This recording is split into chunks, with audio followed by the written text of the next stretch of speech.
श्री कृष्ण जन्माष्टमी है, उसे लेकर पूरे देश में तो तैयारियां हो रही हैं और सबसे खास तैयारियां हैं मथुरा वृंदावन की, जहां पर खुद उत्तर प्रदेश के सीएम योगी आदित्यनाथ पहुंचे हैं।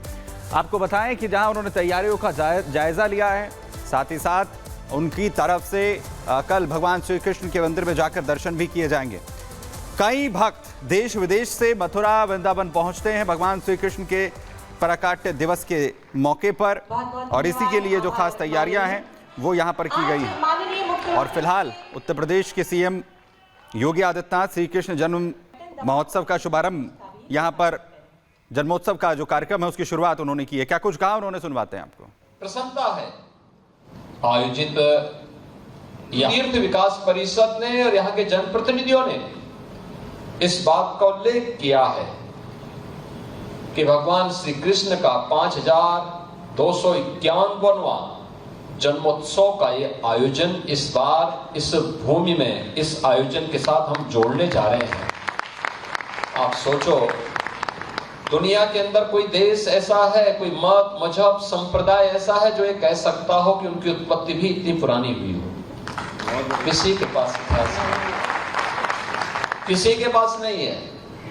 बहुत कहेगा, कोई 1400 साल का कहेगा, कोई 2000 वर्ष का कहेगा, कोई 2700 का कहेगा, कोई 3000 वर्ष का कहेगा। 3000 वर्ष पुराना दुनिया के अंदर कोई सेक्ट, कोई संप्रदाय, कोई मत और मजहब अपने आप को उससे पुराना नहीं बता सकता।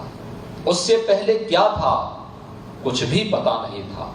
और इसीलिए हम कहते हैं इस धरती का और खास तौर पर भारत का एक ही धर्म है, वो सनातन धर्म है। यही भारत का राष्ट्रीय धर्म है, क्योंकि ये तो द्वापर की बात है। द्वापर के तत्काल बाद तो कलयुग आ गया। द्वापर के अंत में एक लंबे समय तक प्रभु की लीला का एहसास इस देशवासियों को प्राप्त हुआ था। उनकी कृपा दृष्टि इस देश पर पड़ी थी, सनातन धर्मावलंबियों पर पड़ी थी। पूरी दुनिया में केवल सनातन ही सनातन धर्मावलंबी थे। तो मथुरा में जन्माष्टमी की तैयारी जोरों शोरों पर है और तमाम तैयारियां कई दिनों से ही शुरू हो जाती हैं। राधा रानी का नाम ना लिया जाए जब कृष्ण की बात हो, ऐसा कैसे हो सकता है। राधा रानी के मंदिर में भी भक्तों की भीड़ उमड़ती दिखाई देती है, लेकिन हजारों सीढ़ियां चढ़कर मंदिर पहुंचना पड़ता था भक्तों को। अब वो नहीं होने वाला है क्योंकि रोपवे की सुविधा वहां पर हो गई है। हमारे सहयोगी की एक रिपोर्ट देखिए। जो भी लोग राधा रानी के दर्शन करने के लिए हर साल आते हैं या अमूमन आते ही रहते हैं, उनके लिए बहुत ही अच्छी खबर है कि वो रोपवे से आ सकते हैं। और क्योंकि वो रोपवे का उद्घाटन उत्तर प्रदेश के मुख्यमंत्री योगी आदित्यनाथ ने कर ही दिया है, तो पहले हम नीचे से ऊपर आए, अब आपको एक बार ऊपर से नीचे जाने का व्यू भी दिखा देते हैं। और अब ये जो रोपवे है, गुंडोला इसे कहते हैं, दोबारा शुरू होने वाला है और आपको दोबारा हम तस्वीरें दिखाएंगे कि आखिर कैसा मनोरम दृश्य आपको देखने को मिलेगा। रोपवे बंद होने वाला है और हम यहाँ से नीचे जा रहे हैं। मतलब आप सोचिए, जो लोग सीढ़ियाँ चढ़ते थे, मुझे यहाँ पर जो जिनसे भी हम बात कर रहे थे, मैनेजर साहब, वो ये बता रहे थे कि 500 तक सीढ़ियाँ हैं, तो वो लोगों को सीढ़ियाँ चढ़कर आना पड़ता था।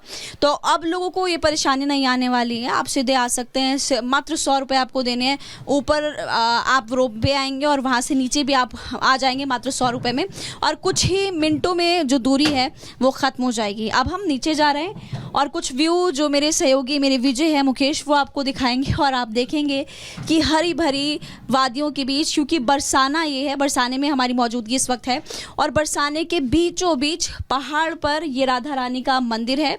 अभी राधा रानी के मंदिर में देखिए काफ़ी ज़्यादा श्रद्धालु भी पहुँचे हुए हैं, लेकिन ये तस्वीरें हम दिखा रहे हैं और यहीं से अब हम नीचे जाएंगे और कुछ ही मिनटों के अंदर हम नीचे पहुँच भी जाएंगे, राधा रानी के दर्शन भी हो जाएंगे।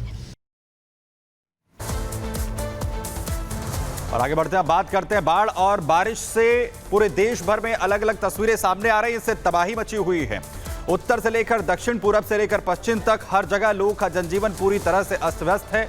डैम ओवरफ्लो हो रहे हैं और लोगों के लिए मुश्किलें आखिर किस तरीके से बढ़ गई हैं, ये तस्वीरें आप देखिए, जहां पर क्या कुछ हालात इस वक्त देश भर में देखने को मिल रहे हैं। नासिक में जहां पर सैलाब है, कई शहरों में बाढ़ और बारिश के जो हालात हैं वो लगातार बने हुए हैं। देखिए, अलग अलग तस्वीरें आप पुणे से लेकर नासिक, अजमेर, धौलपुर, नर्मदापुरम और गोंडा की देख रहे हैं।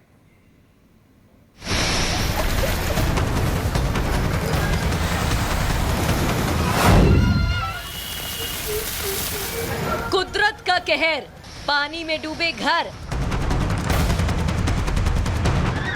या बाजार, बारिश ने रोकी रफ्तार। बाढ़ से हुआ बुरा हाल, बारिश का आपातकाल। पहाड़ हो या जमीन, शहर हो या गांव, मौसम की मार के आगे हर कोई बेबस है। कहीं सड़कें जलमग्न हैं, तो कहीं घरों में पानी घुस चुका है।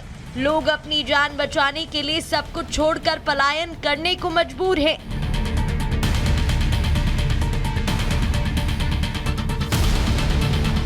देश में आसमानी आफत इस समय कहर बनकर टूट रही है। महाराष्ट्र के नासिक में बाढ़ और बारिश का असर साफ नजर आ रहा है। भारी बारिश की वजह से गोदावरी नदी उफान पर है। घाट पूरी तरह से जलमग्न है। आसपास के कई मंदिर पानी में पूरी तरह से डूब चुके हैं। तेज बहाव के चलते लोगों का मंदिर तक पहुंचना भी मुश्किल हो चला है।